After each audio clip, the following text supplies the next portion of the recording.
All right, here we go. Black Panther. This is not a review. This is not a review. Guys, look, there's a ton of Black Panther reviews out there, and I feel like this is a very divisive film in a lot of ways. And I feel like people are very complimentary to it because of everything that surrounds the film. Do you think it's guilt? I think people don't want to say. You think it's sheep? All of the could be. I don't want to say people want to say all of the things that maybe they didn't like and focus more on the positives of this movie. Are they scared of getting canceled? This wasn't possibly. This wasn't the best film, and we're outright. I mean, we are like forward enough to say, hey, it wasn't a great film, but it wasn't the worst film. So what I thought we could talk about was what could have been done to make this film better. Start the credits sooner. Very true. Look, this movie, as the first thing, this movie is way too damn long. It's way too long. Yes, it is. Look, I have sat through a Lord of the Rings movie, the Planet of the Apes movies. Whoa. No. You're not going to do that. You're not going to even dare compare. They were long. Planet of the Apes was fantastic. All three of them. Long. You were out your mind. Look, this film, just talking about the time, had, speaking of Lord of the Rings, had like 3 endings. They could have just like done post-credit and just kind of like figured some of this stuff out at the end, or maybe just like, look, there's a lot of fluff in this movie that could have been cut out. I think some of the Riri stuff, early Riri stuff, I didn't really need to know that much about Riri when she's getting her own TV show. You could have just made her a legit cameo as opposed to making her a main character in this movie.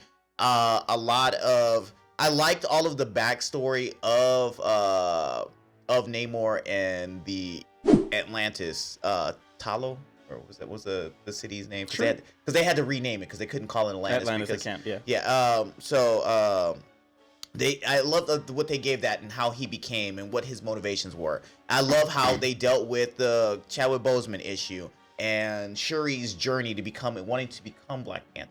But there was a lot of the in between that just like it didn't need to be there, and it could have cut out at least a good 30 minutes of this film, where like it would have made this movie flow faster. The thing that frustrated me the most about this movie is that I had gotten so much Dark Knight Rises vibes from this, only because you get so long, you go through most of the movie with no Black Panther. Yeah, true. No Black Panther. Now I'm gonna. There's a couple of things. Okay, Dark Knight Rises is a Batman movie with no Batman. Exactly. Bruce Wayne Rises. Iron Man 3, the Iron Man movie with Regular no man. Iron Man. Regular man. This is the thing that's done in comic book movies. We just don't put the main character in a movie. Exactly. Mudo with a cameo of Godzilla.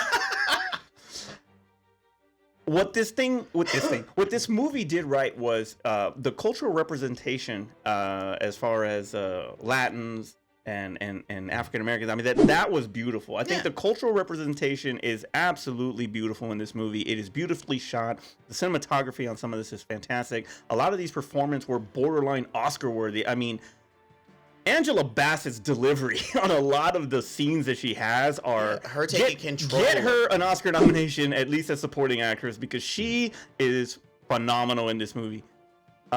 The bad side about it was I honestly believe in, and it's nothing to take away from Chadwick Boseman because he is a fantastic talent. He, especially when he had his biography.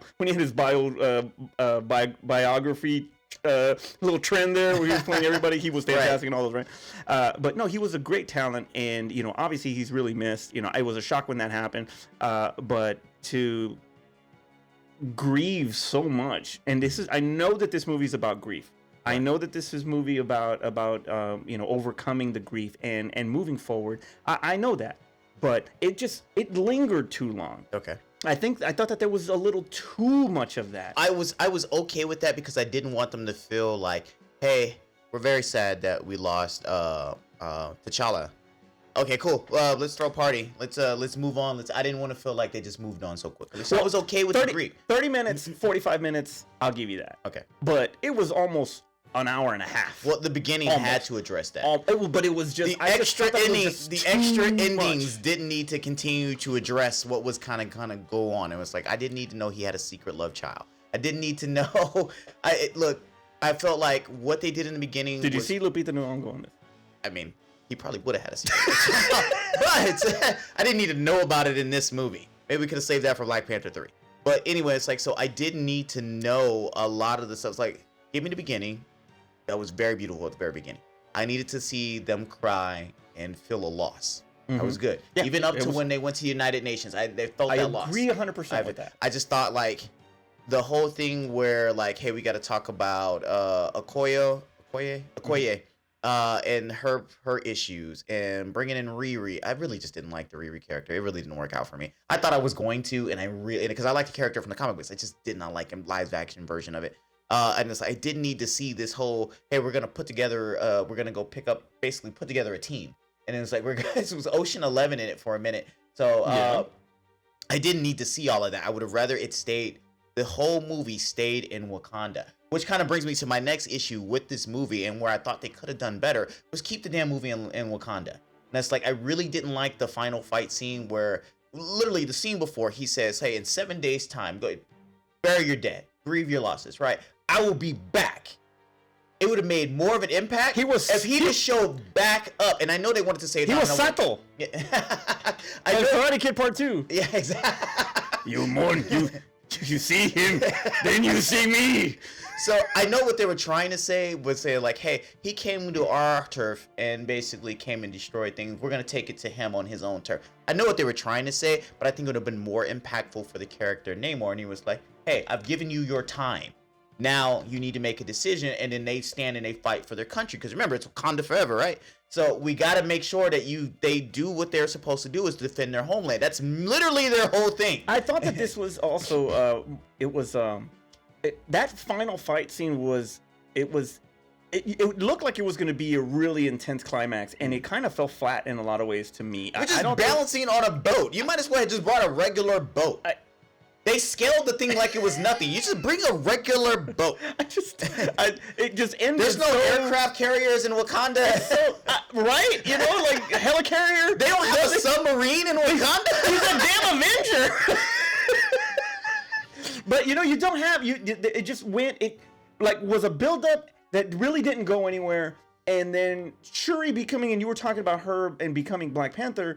You know, she ended up basically becoming Killmonger. She did, which was a weird thing. But I was okay. It's like we don't have to make her T'Challa. But do that in the middle where there is a conflict, an inner conflict, just like she has at the end. But I just think that the inner conflict happened too late in the movie. It should have been over here, and then she comes over here. It's almost like she's freaking Tobey Maguire doing the dance, and then he realizes he's Spider-Man, and then he comes back and he kicks ass. Right. So that's what I'm talking about. Like, she comes to the freaking light. You know what I'm saying? She's already, she was trained by Terry Silver, and now she's gonna come back to Miyagi so she can freaking kick some ass at the end. Exactly. But it doesn't happen that way, and right. that's one of the things that was kind of a waste on some of at some level. So her character development was an issue. Not. I just didn't like it. It just did not hit home for me. And she's so good that I really and so smart that I just really expected her to fully embrace and take over the Black Panther. Well, I know they didn't want to make it a simple thing, and it's like, hey, he's out, you're in. And I understand what they wanted to do with that. I just think that they could have spent more time fleshing that out without this section and this section. And like, I was really disappointed with the final scene.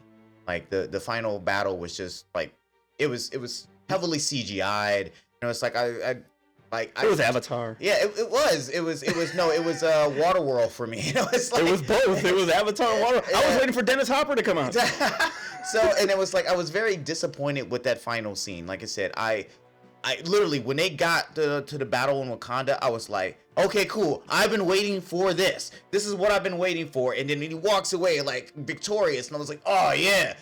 We're gonna see what's gonna happen in 7 days, and then they gave me that, and I was very, very disappointed. It was just, it just fell flat to me, and it could have been better. And to go by what we're talking about as far as what could have made it better is, a little bit more of an enhanced scene, an extended scene. No more extending. Well, no, I'm talking about like where you're going to crop out this, but give me more of this. Less of this, more of this. Right. It was very heavily dialogue oriented, and that was another thing that kind of gave it a very slow pacing, to where when it started to speed up, it really didn't, it didn't go to where it needed to be. It just sped up for the cause of speeding up. But it really didn't go anywhere. There was no payoff really at the end. And then the fact that there is absolutely zero connection to what's going on in the MCU in the first place. Like, is it tying more to Falcon and the Winter Soldier from the political side, Secret Invasion, the Armor Wars? I think they were trying to set up that the government is thinking about, like, literally attacking Wakanda or their vibranium. Well, this is why Phase 4 failed so much to me. It was just all over the place. There was no main real direction, no real I think Black Panther 3 is going to be more along the lines of us, Wakanda versus the world. Okay. Where, like, I'll be good with that. We're hidden and secret, and then, hey, we've announced ourselves to the world. Hey, the government wants our vibranium because now they're aware of us and stuff like that, and they're looking for and they found other sources, but now we're unified with the other source of vibranium, so now it's still ours. And I think in the third one, it's going to be like, hey, we need to take that. And I think it's going to be more against them. And I think the whole Angela Bassett thing where, like, she's telling the UN, like, hey, no, you're not getting anything. This is ours, and it's going to, good luck finding your own. And it's like, and I think it's really setting up for the fact that it's going to be more of the world versus. So, Trade Federation all over again. There you go. Trade Federation. Our trade agreements. Tell us what you think about Black Panther Wakanda Forever. What did it need? What did it not need? Should they have recasted T'Challa? That's a big topic that a lot of people have been saying.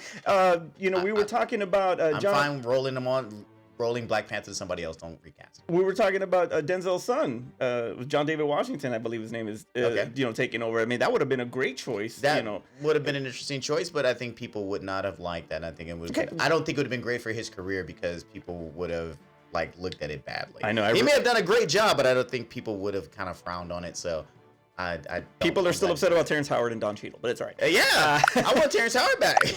Leave your comment below and let us know what. Wait, guys, are you still here? I'm glad you're still here. All right, so if you look down, I mean, it's somewhere over here. Look down. We actually have a Patreon. So if you guys watch the show and you really like what we want to do and you want to help support the show and you want to help me get an editor so I can get to sleep at night because I'm really tired and you guys see all my mistakes in the episodes. So please go to patreon.com/thegoods. Give us a penny, give us a nickel, give us $1. Just don't give us the finger. Don't do that. But make sure you do donate something because we do have some giveaways. There's posters, there's t-shirts. I'll sign something for you. Exactly. So take a look, guys, and help us out. We appreciate it.